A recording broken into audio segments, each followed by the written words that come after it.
Whew. Well, I am one and a half White Claws deep, sir. Nice, yeah. What say you? I had a couple. What are they? The little Lagunitas babies. But that was like a while ago. These White Claws. I've turned a little bougie since moving out here. I have. Yeah, those are chill. Like I've had a couple. It's just like it's fucking. It's like a LaCroix that fucks you up a little bit. Yeah, like, it's like a little 5% alcohol, but it's like hydrating you as you drink, and you're just like, whatever. They should put that in a commercial for White Claw. They taste like if you took fruit flavors and mixed them with like those channels on your old TV that were just static. Like that's what it tastes like. Oh shit! Damn, dude. Take those channels, like it's channel 77. Oh shit! And then mix that with like black cherry, and that's a White Claw. But the black cherry one is the most fire White Claw, that's for sure. Yeah, that's like the black cherry one is like when you're trying to watch like a pay-per-view thing, but you didn't pay for it, and it's like right. 1997, and like you actually get to see like for a minute it fucks up, and you get to see like oh shit, yeah, like Tyson won. Oh yeah, or boxing. Yeah, sorry, my bad. I automatically went porn. Yeah, I mean you're staying on brand. You know what I'm saying? I am. You know those stations that used to come in accidentally, and all of a sudden you could see Cream City everywhere. Oh, it's the best.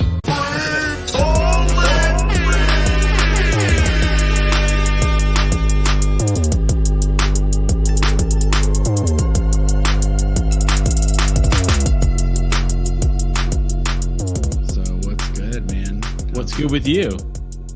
Chilling, man. It's been a good day. It's always good. It's been a solid couple of days. We got a solid run here. Solid run. I feel like I haven't lost 2 games in a row. You know what I'm saying? Like much like the Heat. Didn't they just beat Philly? Yeah, they showed it. They beat the hell out of them. That's not really. They like barely beat them, but it was. I'll take it. Fuck game. The fucking Sixers. Yeah, and the Heat are like all injured and shit. Like, we're missing 2 very important guys. So like, Spo's rocking this wild like 8-man rotation. Everybody's all tired and shit, but they're doing well. I think they're just about hitting the peak of what they can do, and now we're looking at Dragic and Winslow. Like, all right, y'all could come back. Like anytime y'all want to just come back, that would be great. I like this Kendrick Nunn fellow. He's a cool fellow. It's funny with him, man. Like he's performing amazing, like for a rookie. Sure. He's 24 though, so like he's not like he played in the G League last year. Like he, it's different. Like Tyler Hero is 19 years old. Sure. So it's a little bit different. But the funny thing about Nunn is he's very much like a score first mentality type of player, and it can be really frustrating at times because that aspect of his game is higher, than like you would expect from a rookie, but everything else though he needs to work on. So he'll have games where like me and my girl are sitting here just fucking cursing at him for all the bonehead shit he's doing, and then at the end of the game they're like career high for Kendrick Nunn, like his 35 points or whatever, and it's just like it's like cool, but it was a very frustrating 35. Like are you seeing those like plays where like the opposing team is taking advantage of him? Because like whenever you see like you're watching your team and they put in like their first year rookie, and you could see the other team like immediately try to attack him and take advantage of him, basically, because he doesn't know shit. Yeah, like in that regard, I can say like not really, because he tries pretty hard on defense. Like that's definitely giving him this opportunity. Like if he wasn't trying hard on defense, then goes a long way. Yeah, Spo probably wouldn't play him that much. But it's more so just his like his decision making on offense. Like he can't really like freestyle or like make an on the fly decision. Like a lot of times it seems like whatever he is about to do, he decided. You know, he like I'm gonna do this, and then I'm gonna do my little wop wop, and then I'm gonna take a floater. And it's like, you know, if it all works out, it's like it's fire. But if there's a little bit of resistance, he'll just be like, guess what? I'm still gonna do this. And you're just like, oh shit. And there's like two guys wide open, like, hey. Yeah. Turnover, yeah, gets blocked, some shit like that. Yeah. But you know, it doesn't frustrate me quite as much as it does my lady, because I'm like, yo, this man, he's just a rookie.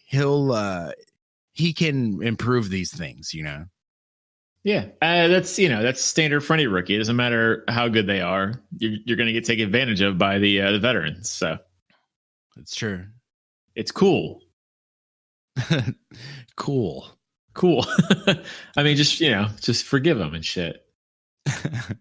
I like their these new city jerseys they have too. I always love Miami City jerseys. These new Vice things they got going on are just sexy. It's true. Yeah, they've been crushing it on those. It's been pretty much the same one for the last like 4 years, but they just changed the color. But I'm fine so with good. It. Yeah. They're the best one. They're the best city jerseys in the league, and I really like Boston's new ones too. But yeah, those are cool too. They have like an Irish pub feel to them, and I thought that was really cool. So it's nothing like Milwaukee's though, which now say Cream City on them, and I feel like there have not been enough jokes about Cream City yet. It's true. That's pretty bold to put Cream City on your jersey. It's like super bold. I feel like the porn that I just minimized before we started this podcast, somewhere in there I saw the two words Cream City put together. You fucking searched on Pornhub Greek freak Cream City. It was not what I expected. I just wanted, this isn't Basketball Reference. What the fuck?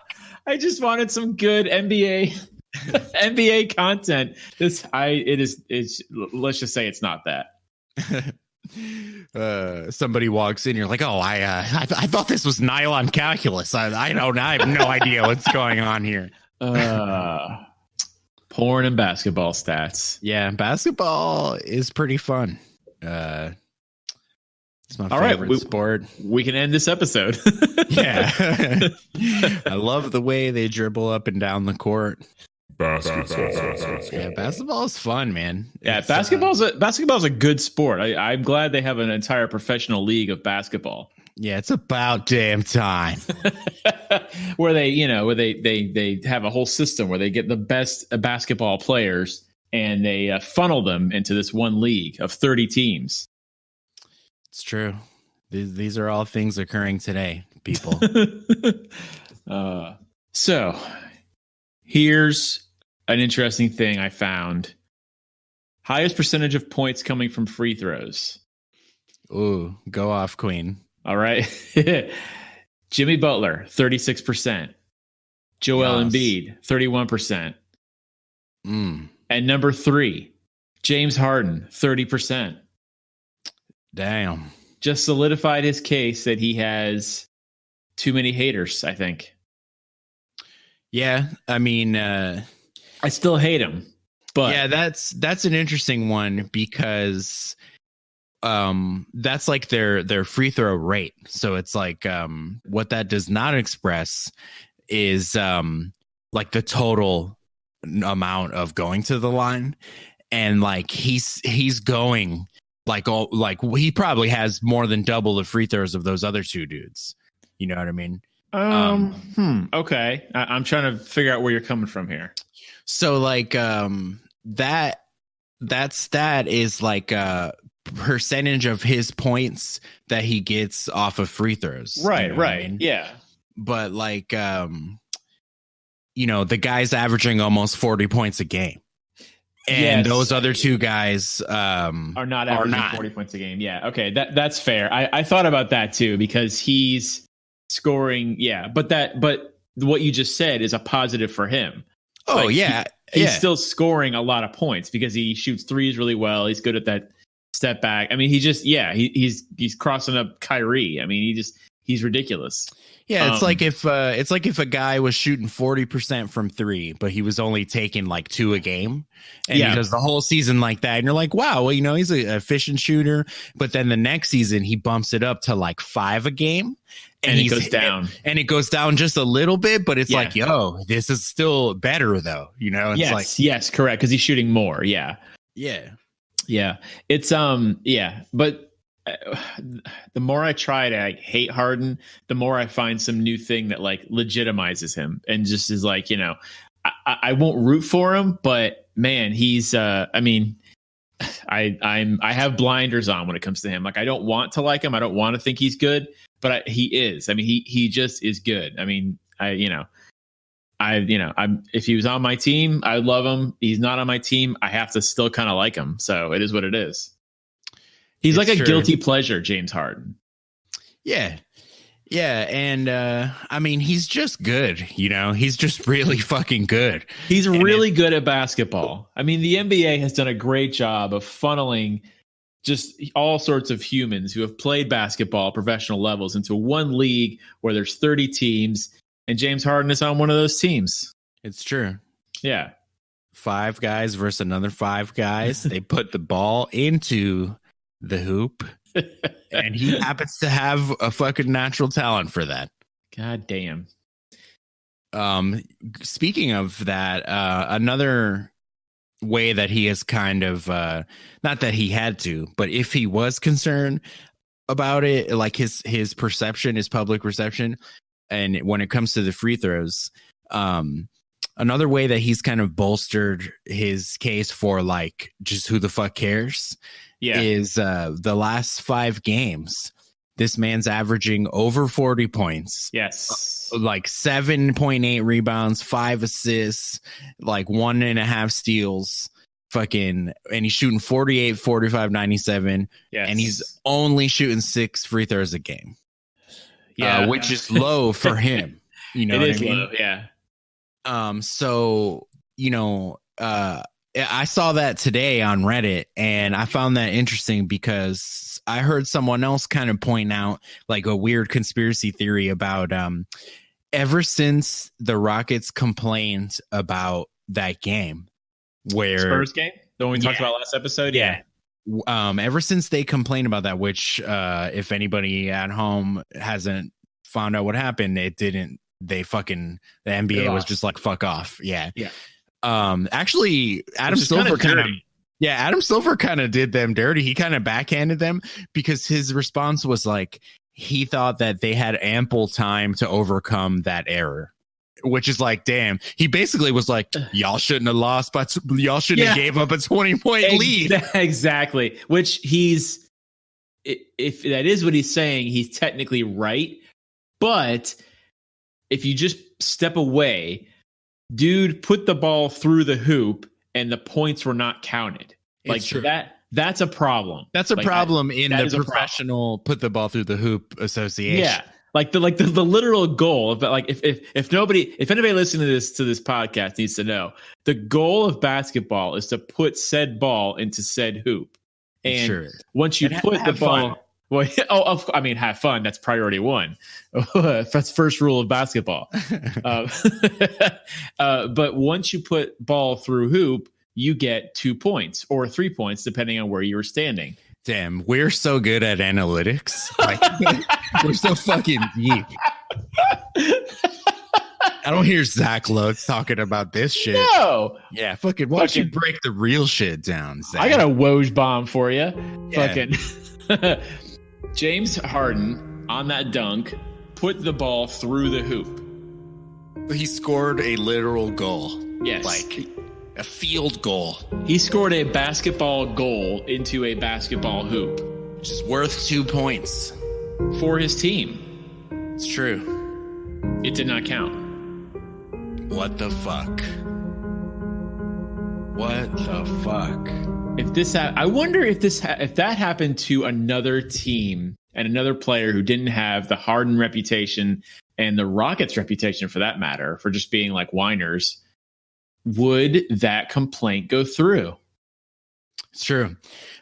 Circling back, the reason why I brought that up, someone was saying that ever since that happened, he hasn't been getting the calls.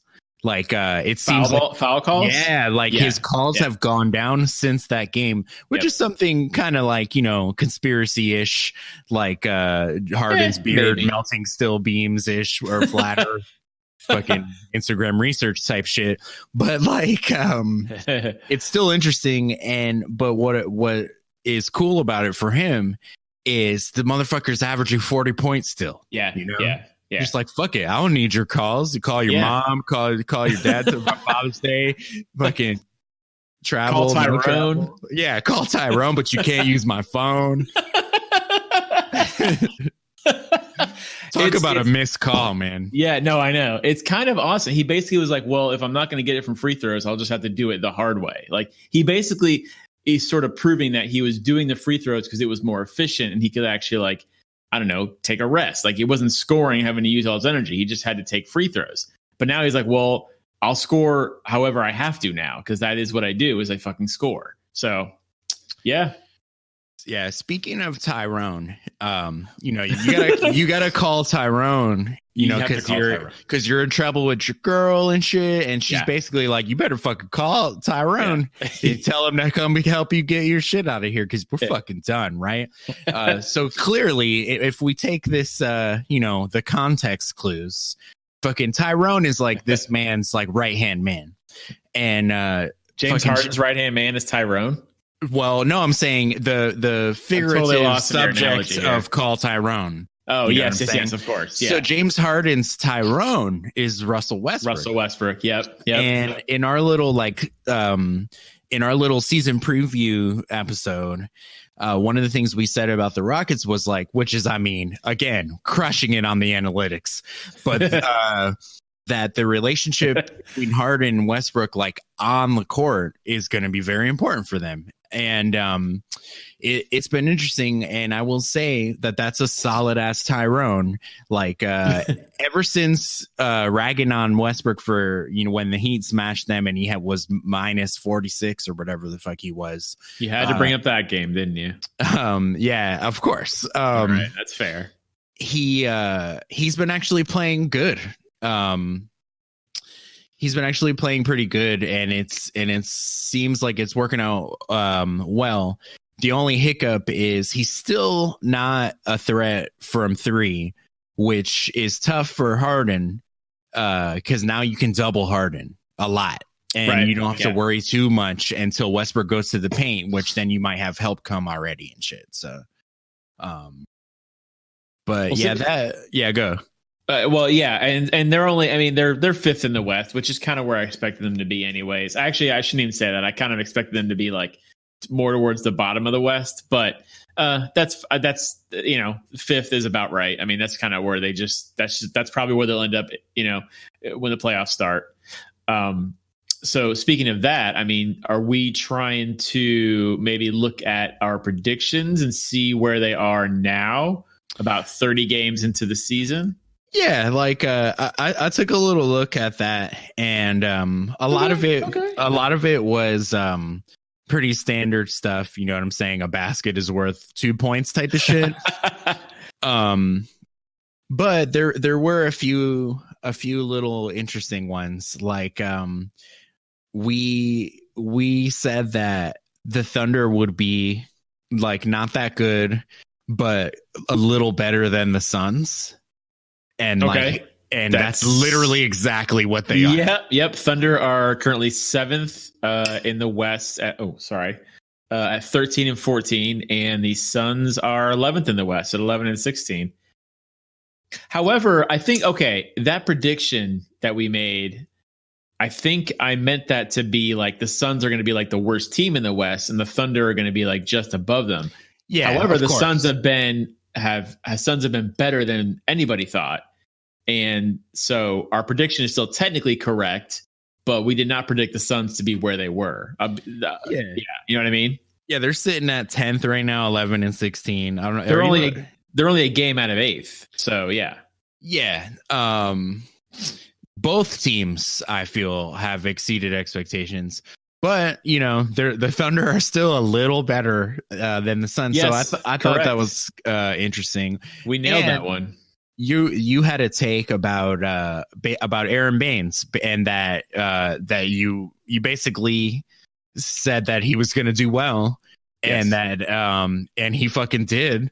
And you also said that him and the Suns can only really do so much, though, even though that he's probably going to crush it.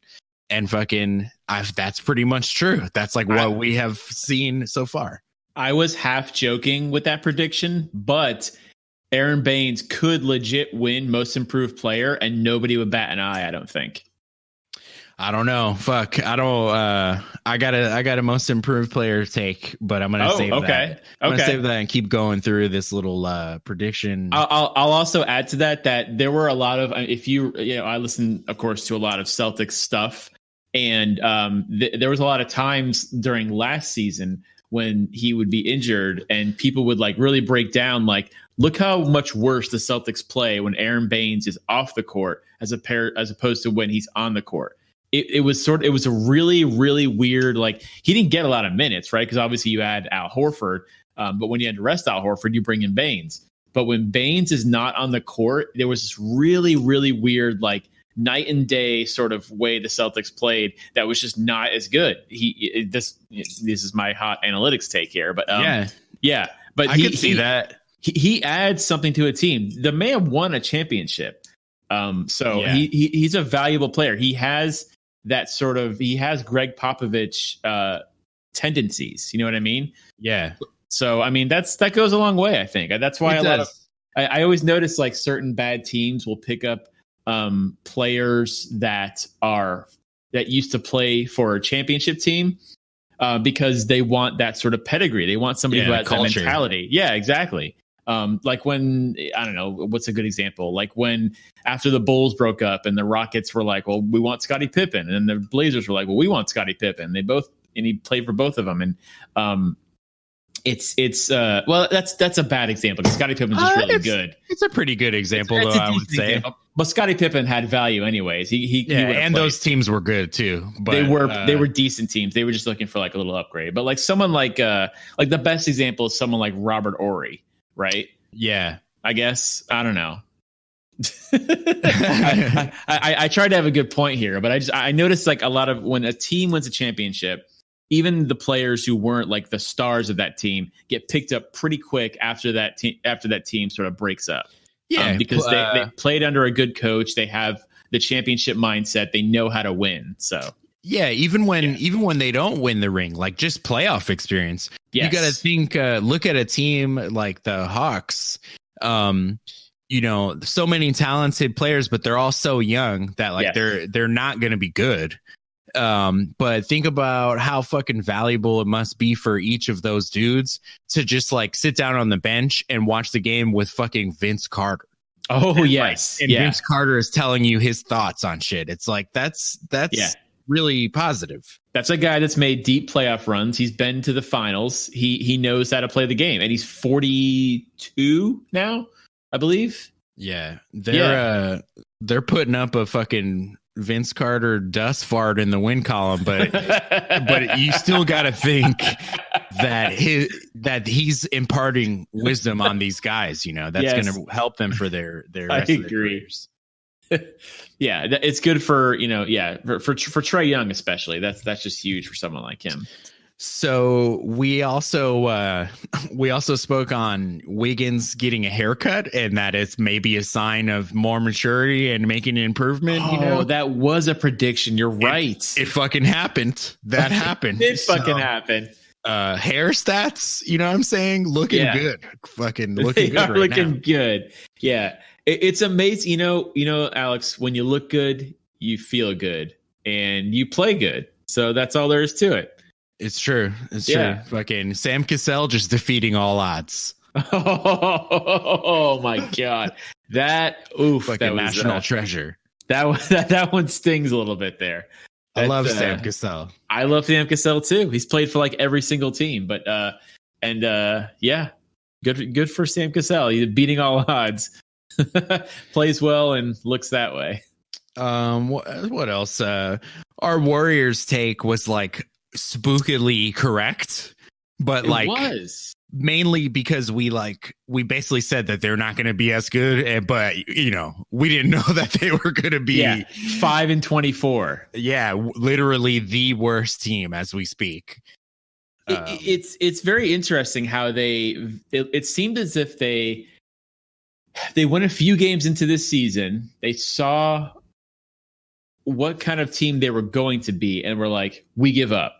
Like super early. We're like, we're not going to do this. Like all of a sudden this dude has an injury, that dude has an injury. They're done for the season. Like they knew that Durant was gone, of course. They knew that Clay wasn't going to come back until, like the All-Star break or something.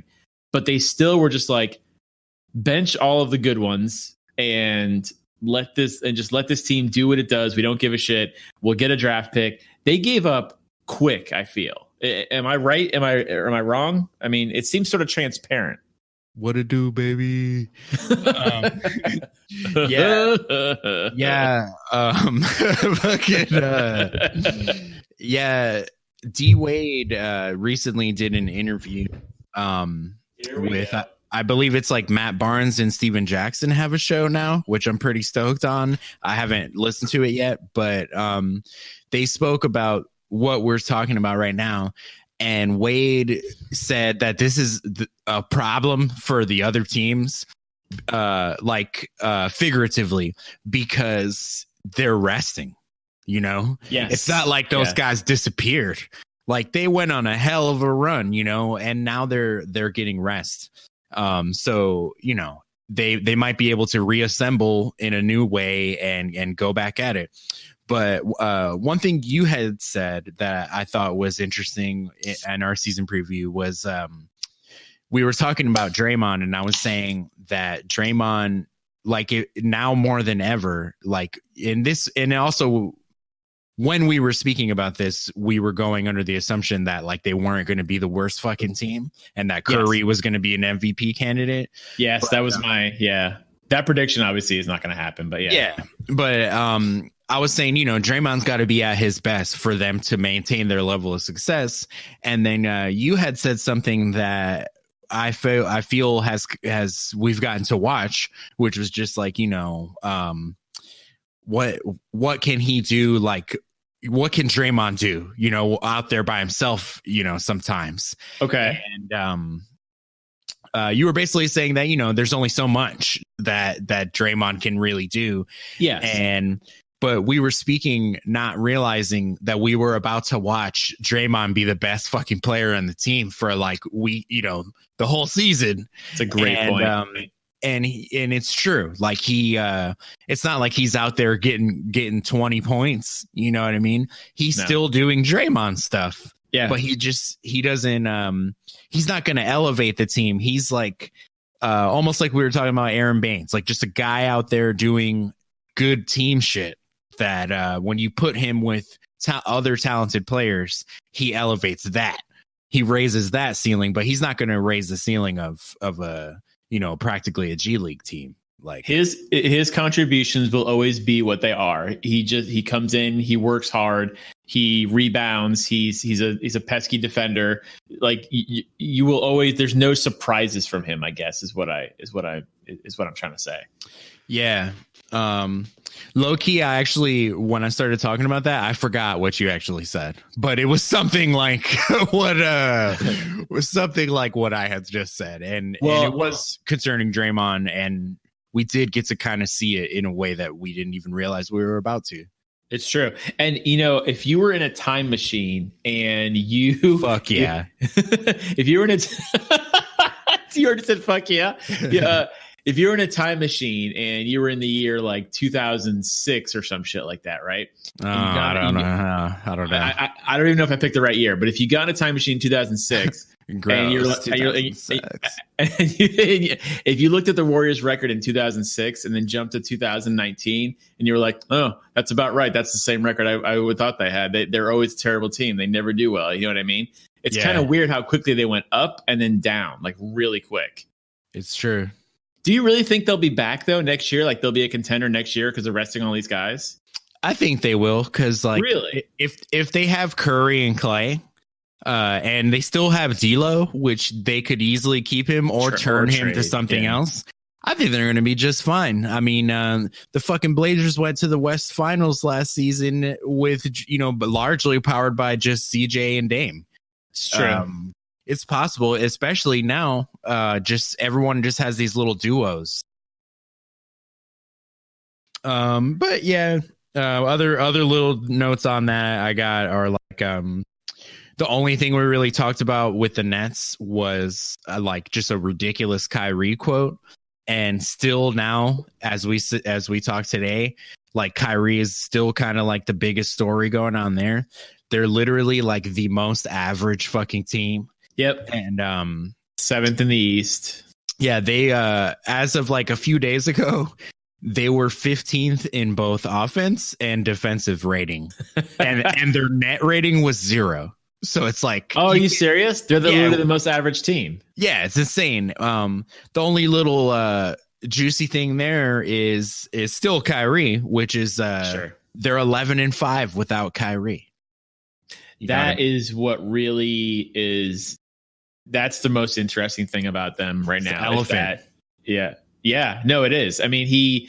And you can look at that and look at how the Celtics are playing. Like the Celtics are 2nd in the East. They did not need. I mean, I don't know. There's a lot going on there too. It's not just Kyrie not being there, but watching like Jaylen Brown and Jason Tatum like smile again is worth the price of admission. Seriously, it's just like there's something he does when he's on a team, and it just drags everybody else down.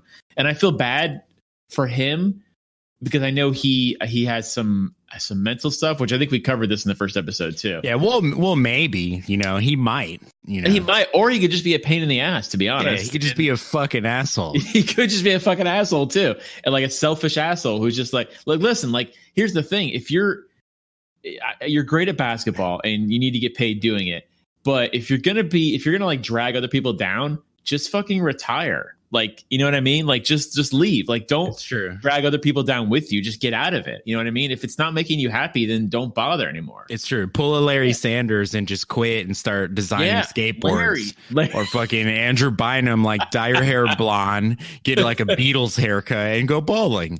Like, man, the blueprint is there. Pull a Lamar Odom and marry a Kardashian woman and just fucking lose yourself. Yeah, lose yourself like Homer Simpson in that episode where he eats that chili pepper. You know what I'm talking about? That's what Lamar Odom did, man. Did you pull a Simpsons reference out of your ass? Holy shit. Oh, man. But yeah, so largely the Nets' biggest story there is Kyrie. He ain't even playing. He's still the biggest story. Yeah, and because he's the best player on the team and they don't need him. I mean, they do, but they don't, Yeah. It's still not proven, like if he helps, is he an asshole? What the fuck is going on? I don't know. We'll see. But they're all okay with this because they know KD's coming back next year anyways. Your Raptors take was on point as fuck. You put them like somewhere around 3rd. I was a little harder. And I feel like, even though they're 5th right now, I feel like they've performed more like the way you said. Like Raptors they're 4th. Shit. They would have home court. Yeah. The biggest surprise there in looking at the standings is that the Heat are 3rd. And so nobody I don't even think you expected the Heat to be 3rd. It's true. I did not. Which fucking going with the Raptors, like yeah, I think you nailed them, and you nailed them. You fucking nailed them, bro. I mean, who's to say where they've had a bunch of injury problems this year too. Without those injuries, they could have a slightly better record, to be honest. It's true. They're about to take a tumble too because they are going to be without. Yeah, they're going to be without Norman Powell, and I think they're also without Gasol, and then they're going to be without Spicy P. So they're going to take a little dip here, maybe. But super interesting though, because like I thought they would. I mean, one could have predicted that like without Kawhi Leonard, you know, that's a team that just drops out of. Well, I mean, they could still make the playoffs, but they would probably drop to like 8th, 9th, maybe something like that. Yeah. But they're performing. They got great players on that team. So true. When Kawhi left and people were sleeping on them, including myself, it was like, oh yeah, I forgot. Fucking Pascal Siakam is fucking amazing. And Van Vliet, Gasol. Yeah, like in the prediction episode, I was saying that come playoff time, Siakam could be on the level that Kawhi was on last season, like sure, or something close to fill the role. Yeah, and he's fucking doing it already, you know. Yeah. So I feel like that is one thing that people forgot. And also, I mean, he took such a big leap last year. You don't really expect a guy to like do it again. Yeah, exactly. Yeah. But he kind of is. He's improved again, basically. So yeah. The rare double leap. And besides that, another thing people forgot is Fred Van Vliet is a father. He's a father. Ever since he had a kid, he's not only a dad off the court, but he's a fucking zaddy on the court. I'm not surprised he is a zaddy. I'm not surprised. Best hairline in the game. Oh yeah, strong hairline. I mean, strong hairline. What has, you know, obviously our hair observations, they tell us a lot. They're fire. They're Cream City. I don't give a fuck what anybody says. Yeah, and I mean, who could forget the iconic photo of him like laying on the ground with the blood coming out of his eye? Oh, so good. That's like a ring right there. It turns out it was. It was a ring. But yeah, that brings up something else that's kind of heating up here, both figuratively and literally, is like number 2 through number 6 is like all in the East is like within a half game. Yes. 2. So 2 right now is Boston. They're 5 games back of first because Milwaukee's on that crazy winning streak. But would you say 2 through 6? Yeah, and basically the Pacers are a half game behind them. So 2 through 6 can change tomorrow. Basically, the whole landscape of it. Yeah, it's crazy. Fucking Porzingis snapped that streak, by the way, the other day without Luka. What do you mean? So the Bucks streak was killed by. Did I miss that? Dallas beat him? Yeah, Latvian assassin just came and just destroyed that streak. No shit.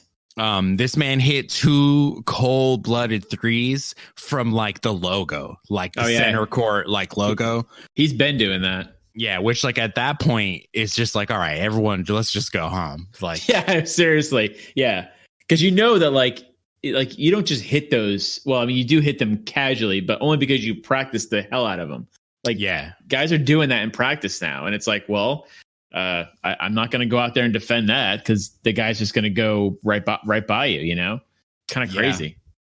Yeah, I was really bummed out when Luka stepped on Kendrick Nunn's foot and sprained his ankle because I was all like, I had snacks ready and shit, and I was like, I'm about to watch Luka, man. I love me some Luka. I did too. But this could low-key be a good in the long run for them because ever since he went down, this is the first time, at least me personally, that I've seen Porzingis resemble like what we know him to be. Yeah, well, I appreciate that he stepped aside because Luka is putting up, is just doing crazy things on the court. But Porzingis he's still a unicorn, right? Like he's still, you know, as tall as he is, can handle the ball the way he does, can shoot the way he does. I just saw it last night when they were playing Boston and Boston beat them. Boston beat the team that beat Milwaukee. I just like to point that out. So, but I mean, he's, you know, he was easily like, I don't know why they were putting Jaylen Brown on him. I guess Jaylen Brown's one of the better defenders on Boston. But yeah, I'll take that in spurts, mix it up a little bit. That's cool. Yeah, and plus, like they have their best center is Cantor, and Cantor's a liability on defense, to be very honest. So I mean, that's fine. Yeah, no, yeah. I mean, he's an offensive center. That's all he is, and that's can't fine. Play Cantor. Can't play Cantor. That's that's what the president of Turkey said, actually. So yeah, he pretty much. But yeah, so I mean, yeah, I saw him. He was just taking. It's his team now with Luka out. So you're right. I'd like to see him get back to the way he was with the Knicks. The fucking president of Turkey is a fucking goon, dude. Like he came to DC and like his bodyguards like rough people up and shit. I don't know if you remember that. But Erdogan, that's like some fucking like Source Awards type shit, like 98 or some shit. Like what the fuck? And like Donald Trump was just like, I don't know, I ain't snitching. And you're like, what? But anyways, and it's fucked up. That's worthy of its own episode too. Just the Cantor story with that, because very interesting. Yeah, intersection of fucking global politics and the NBA. The fact that dude balances like an NBA career and then is also just like I have family in Turkey and they're under this like oppressive regime, and it's like, damn, man, shit. Yeah, he's out there like getting trashed for, letting a guy blow by him. Yeah. And then after the game, he's got to talk to like fucking Interpol. And they're like, so like the president over here says you're a terrorist. But he's just like, oh, hell. Yeah. This fucking guy. and he's also like he lines up his beard beautifully. His beard is always lined up nice. Just throw that in there. And plus he's trying to get like a wrestling career after the NBA. Like he like calls out wrestlers on Twitter and shit. So interesting. I didn't know that. No, Inez Cantor is a lot of fun if nothing else. That's true. I can agree with that. Yeah. Like he's a lovable guy. I know he's bad on defense, but man, solid hairline. Just solid. He's also got a solid hairline. Yeah. That's probably where a lot of his offensive mojo comes from, I would say. You know what I mean? We have a good theory there when it comes to hairlines and players. However, how do you explain Alex Caruso? Oh, well, yeah, he's like the Sam Cassell of hairline guys. He's a unicorn. He's a unicorn in our theory here. Yeah. Okay. Oh man, when he yams it on somebody though, I just, god damn, buddy. That's true. Do you remember? That's Cream City right there. Yeah. Yeah. Damn, dude.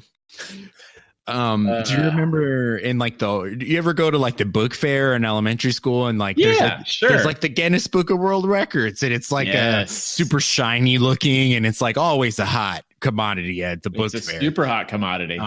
There's always like those Mexican brothers. I forget what their names, but like that they have hair that grows all over everywhere. Their whole face. I always felt bad for them. Yeah, they didn't make it into the NBA, so that's one big thing we have going against our running takes here. On a side note, you know what I thought was interesting? If you break 2 Guinness World Records in a day, you'll also be breaking a 3rd Guinness World Record because you broke the record for breaking records in a day. And then it just fucking keeps going. You're breaking all sorts of records there. Yeah. Woo. Damn, you're breaking that's like some Michael Jordan, like LeBron type shit. Like you're breaking records about breaking records.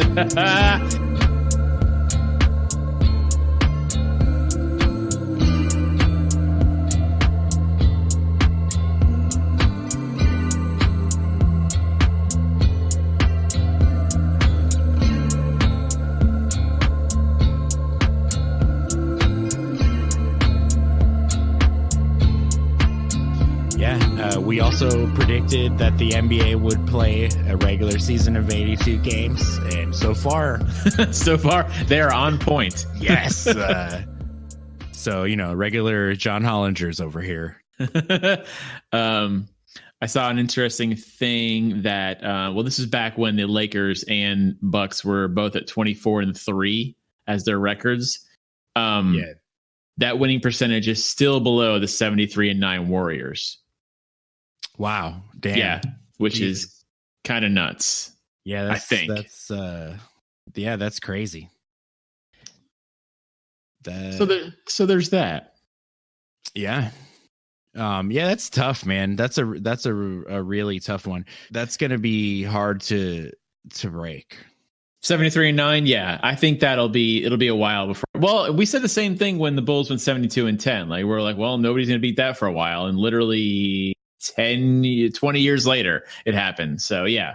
So I found, or somebody else found. Actually, I'm not gonna take credit for it, but interesting. It's LeBron's most unbreakable record. Oh, that's literally what I wanted. Did you see this? Yeah, and I lost it, so I'm glad that you found it. I have it right here in front of me. So LeBron has 909 consecutive games. This is very, very specific, by the way. This is one of those stats where you're like, okay, well, if you're going to get this specific, of course nobody beats it. But LeBron has 909 consecutive games making at least 3 field goals.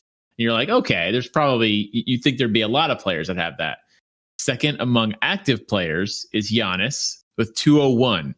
He is 700 games behind LeBron, but he's also played less seasons, of course. Yeah. Third is KD with 149, who's been in the league the same.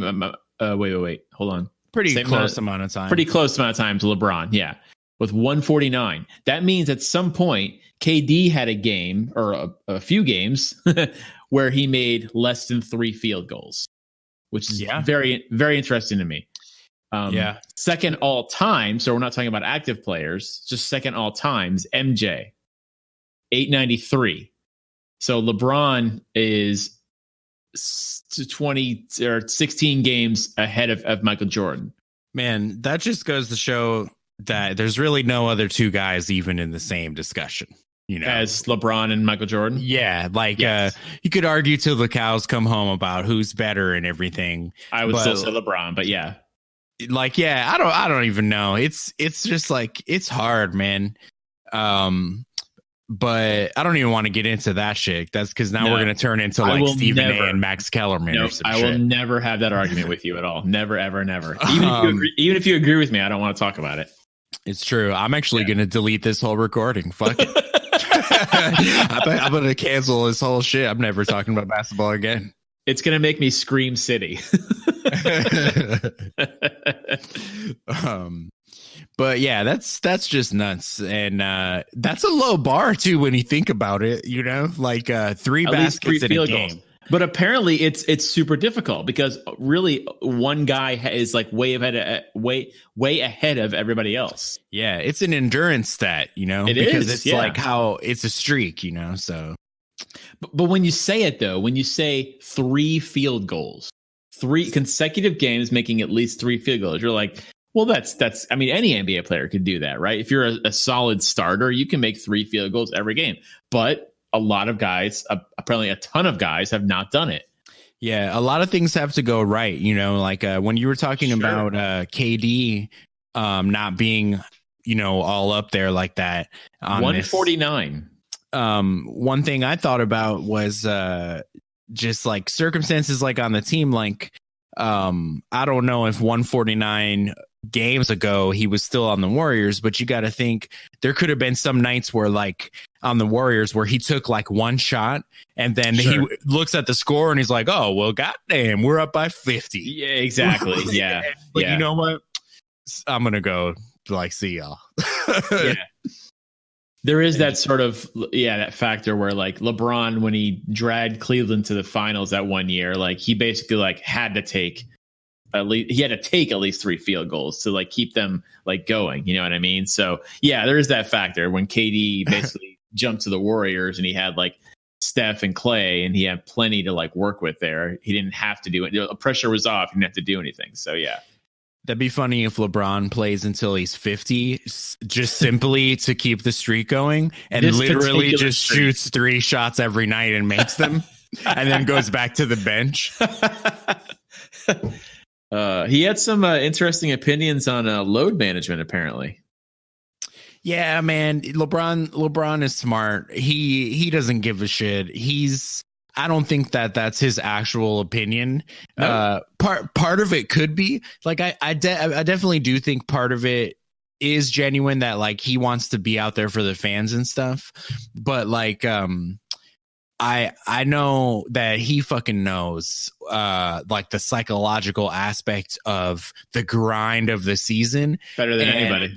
And that was like him fucking no look passing to Davis for an alley-oop, like verbally on the Clippers, because just to put a little fucking just a little salt on their shit.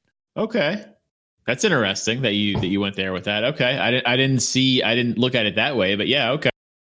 Yeah, because didn't he say that he wants to play every night that he can play type of deal? Yeah, well, basically, yeah. I mean, I guess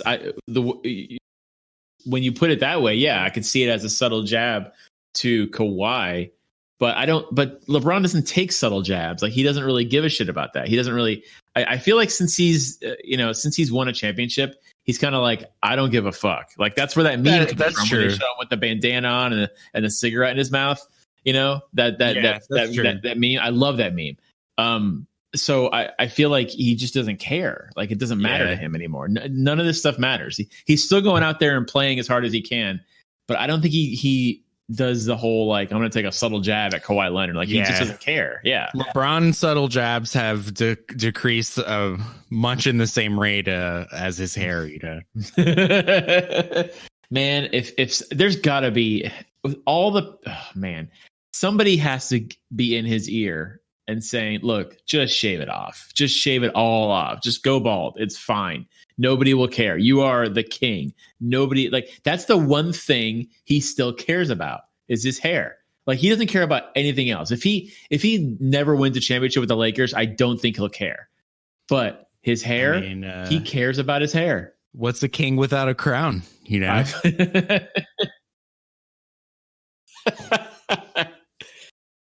I'm saying? Free balling once again, episode fucking 5011. It's been real. I don't even really want to talk about it much, but I just wanted to fucking mention it's Papa Sabonis's birthday. Fucking big fucking daddy Sabonis. Man, OG. Man. What a fucking player. And his son, chip off the old block. That guy is 8'13" and 900 pounds. He was just the biggest dude ever. For real. This dude doesn't need Taco Tuesday. It's every day. It's just all foods from all nations. He'll still play. Yeah, he will. Also, Chris Bosh nominated into the Hall of Fame. Like, he didn't officially make it, but he's a nominee for this round. So that's pretty cool. Oh, I didn't hear that actually. Yeah, because it also includes like I want to say Kobe, Garnett and Duncan. Yeah. So that's fire. Those guys should all get in. Yeah. Yeah. Well, they should all get in before Bosh, I should say. I mean, all due respect. Yeah. Yeah, they should get in before Bosh, but I think he should still get in. He'll get in. So he'll get in. He won a championship. Yeah. Yeah. If they all get in together, like that would just be fire to me for Bosh. No. They shouldn't let Bosh in with those guys. No. Oh, really? Damn, that's a hot take. I mean, come on, Duncan and Kobe first, and then even if you want to put in Garnett the next year, but then Bosh the year after that. I mean, come on. My one thing with that is he didn't get to finish his career. You know what I mean? Those guys did. Fair, yeah. But are we gonna let everybody in who didn't finish their career out? That's true, but there's way shittier players than Bosh in the Hall of Fame. Like, okay, I'll let you have that one. Yeah. I think he's in. I think he's in. Like, actually, now that you mention it, it's kind of a shame that he's in it with these guys because now that talk is going to happen. Well, like, I mean, okay, he should be in, but there's no rush. Yeah, no, that's true. That's true. There's no rush. Fair. Yeah. That's fair. And all three of those other guys definitely deserve it over him for sure. But I think he still deserves it. Like, I wouldn't vote against him. I'll say that. Yeah. One thing though, his Hall of Fame speech might be pretty funny, especially if he has to do it on the same night as all of them. Cause then he'll probably just be like, hey y'all, like, fucking good old Chris Bosh here. Right. Yeah. Speaking of votes, by the way, I'll just bring up a quick point that I forgot earlier. Do you know who the one person was that voted for Fred VanVleet to be the Finals MVP? No, who was it? Oh damn it! Hubie Brown. Oh wow, he had to give him credit, man. Of course, you got to give this guy credit. Yeah, had to do it to him. I thought it was awesome. That's Hubie Brown in a nutshell. There, he knows what's up. The man knows basketball. I would ask him to coach. If I started a new basketball team, I would ask Hubie Brown to coach today. I don't care. I would ask him to just sit next to me while I play 2K. Like, fucking immeasurable value to that. Now you got to give this guy credit. He's got the quickest fingers.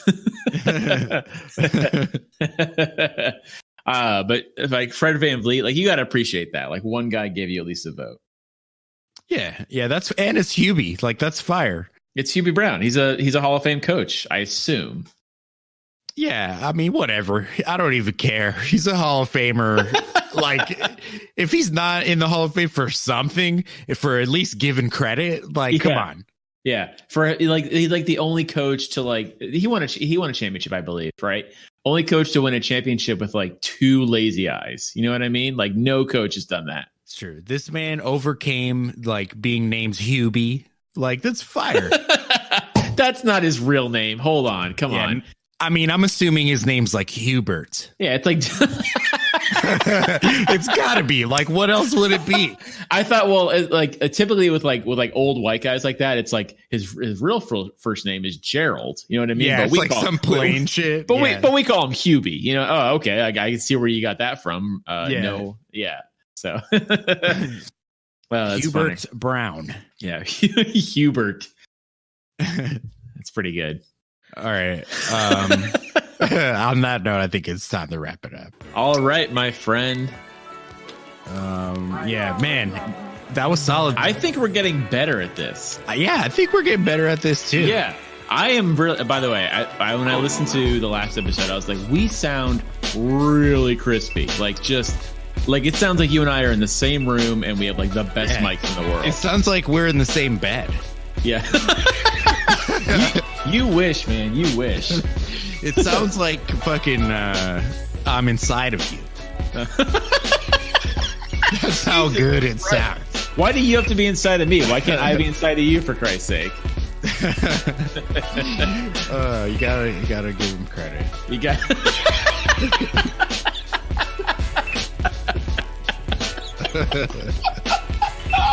I love when you quote Hubie Brown. The sad part is that's all I got. Like, no, I feel like you always remember all of his in-game quotes. Like he always says like the same stuff over and over again, and you always know every single thing he says. Yeah, I love listening to him. He's the best. I mean, when that guy dies, I will be very sad. It's true. Yeah. I'm gonna be sad when you die, John, or if I die first.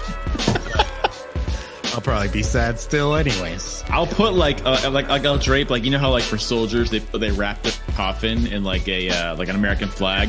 Like I'll wrap either the flag of Puerto Rico or a Heat jersey over your like a Dwayne Wade Heat jersey over your casket. You just walk over to my casket and you're holding like LeBron's fucking wig, and then you just fold it into a little triangle. It's all like, and you just fucking place it into my casket and shit. And then like my dead body does like the little Kawhi fake smile thing, you know? Oh God, what it do, baby? And everybody's like, how did this guy die? Like, and then you're like, oh man, fucking, he was looking for a mood ring in the forest, got stung by bees. It's a long story. I think Alex would have wanted this to be the speech that I give at his funeral. Hey. Hey, what it do, baby? God damn. Well, John, it's been real, and I'll catch you on the flippity McFloppity. Yes, all of that. Yeah, most of it. Yeah.